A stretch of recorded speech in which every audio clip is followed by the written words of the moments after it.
So what is the challenge? Everybody knows the challenge. We're just trying to achieve something that is predictable, validatable decontamination results. The problem is you have different loads. People are loading stuff, they're overloading. You have liquids, and different components act different ways when they get into the autoclave, and this is where it becomes very, very, very tricky. Steam penetration is inconsistent, especially inside closed and overpacked bags. Those red bags, they're a great insulator. And what you're going to learn today is why steam is important, along with the heat. We know that liquids, they absorb and redistribute heat differently, extending times needed. Anybody that's running media, liquids, you know this. It just takes a long time for liquids to heat up. These are some of the problems. One of the biggest problems that we have is the actual operators. And what I found is when I go in these facilities, and like I said, I've been East Coast, West Coast, North, South, every place I've ever gone in these laboratories, especially academia, you're dealing with 18, 19, 20-year-olds who always seem to be in a hurry, and they're trying to catch up because they don't want to end up working overtime. So there's really no clear SOPs involved in this, and there's no pictures of how it should be loaded, and frankly, there's a real lack of training for the people that are doing the loading. And what I found is the technician that was taught teaches the next one in line. So in academia, you get a change every year and a half, 2 years. They're usually not consistent. And then the person is training the next person. This is a big thing for me because this is where supervisors, your PIs and your safety officers, you need to go and open the doors and look at how this stuff is being loaded because it plays such a critical role. Confirmation of sterilization is often assumed, not validated or verified.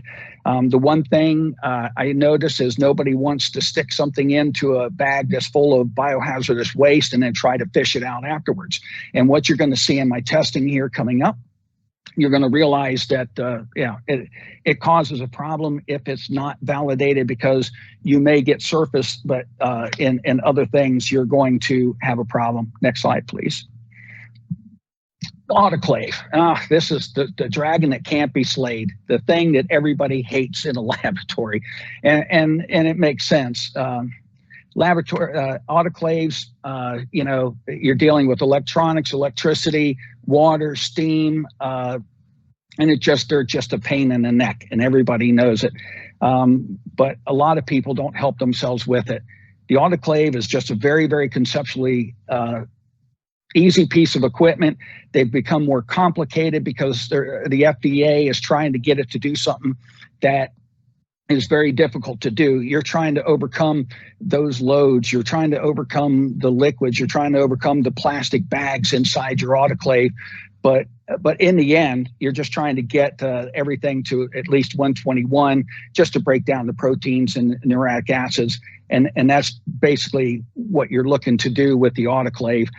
They are a pain in the neck, but I remember working on some older ones when I first got in. It was 3 knobs and a switch. You just turn one, close the valve off, you set your temperature, you open up the valve, it would go in, you set an egg timer, and 20 minutes later, ding, the egg timer go off, you go in, shut the valves, open the drain valve, and then pull everything out. Now you have load probes and all these probes and checks and computers, and it's become complicated. But what they're trying to do is they're just trying to get the autoclave to do something that what's loaded in it is trying to fight against you. Next slide, please. So we're going to get into the physics of gas and mist.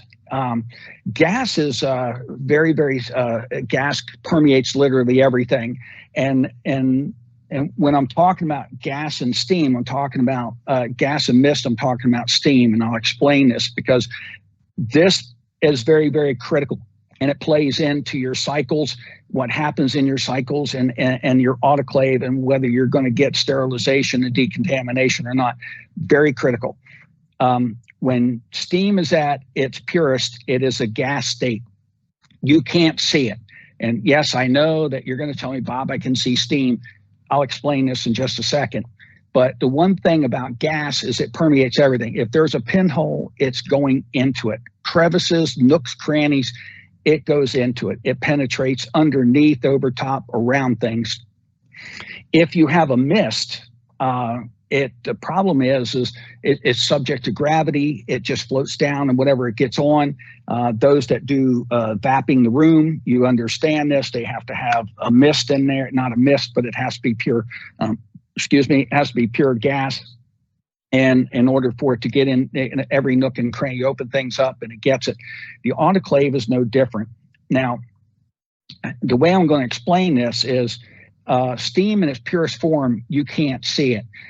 If you put a pan of boiling water on your stove and you actually look down at the bubbles at the bottom and you look in that pot, you will see that it's actually clear. What is happening is at its purest state of steam, it's clear, you can't see it. The bubble comes up, and what you see now is that aerosol mist or the dry mist of that. And as that gas comes up and it starts cooling off, that's the mist you see. So when you open up the autoclave, when it's shut, you don't see it, but when you do, you see the steam coming out. That is what that does. And that is a problem. When you get into that mist or it starts condensing, you can actually insulate things in your autoclave. Now, if your autoclave, and this is something you can kind of try when you get back and you want to play with it, but in that autoclave, if you take a dry paper towel and stick it in your autoclave, you should be able to run the cycle.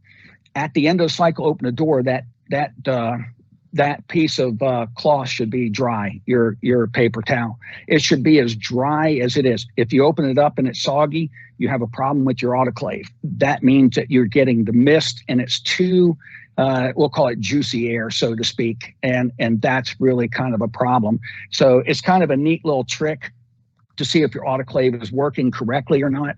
But if it is working correct and you are getting that perfectly arid, dry gas that you need, then it will. But again, if you get into that mist, it's going to get into a block. We'll explain this later. Next slide, please.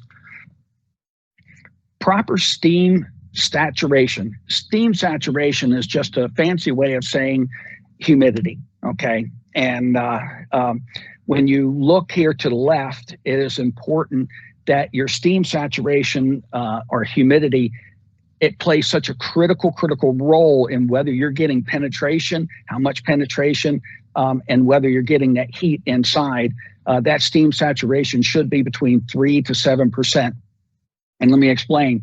Less than 3, it's the same as putting it into just a regular oven. And anybody that has something dry, even if you put it in a pressure cooker and it's dry, it's going to take forever to get it to penetrate and get in. You might as well just stick it in your regular oven at home.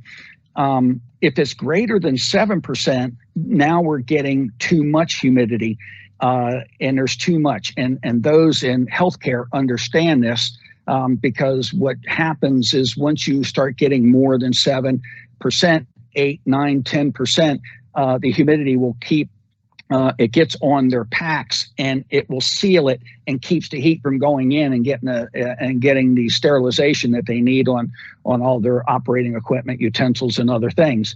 So you can have too little or too much. Now, steam, the reason that we use steam is not to kill. Steam molecules, when you put them under pressure, that's what creates the heat that you have.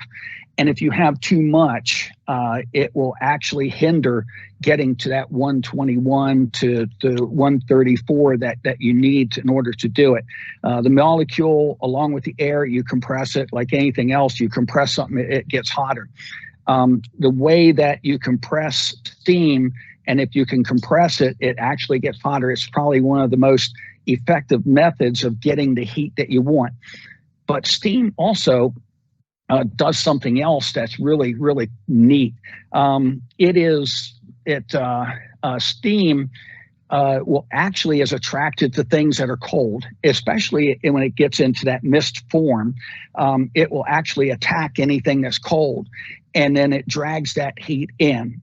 And what I want you to remember, because this is one of the three key important points when I start explaining how the cycles work and the importance of this and the role this plays as the steam saturation is really, really kind of critical.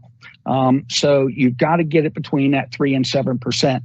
If you get too much, you're doing it. And I just want real quickly, I'm from Florida. If you've been to Florida in July, it's hot, it's muggy, it's miserable. But if you live in Florida, I lived there for over 30 years, the temperature rarely gets above 95, 96 degrees. The reason why is you have that humidity and that air is so juicy. If you're there in July, August, you know the humidity is running 80, 85, 90%. It's not raining. It's just really humid. But that humidity actually cools the air and protects it from heat.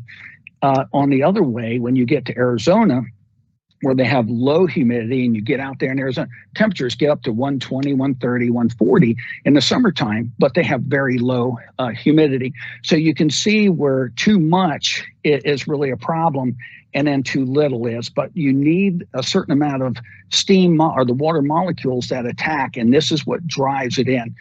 Next slide, please. So just remember that.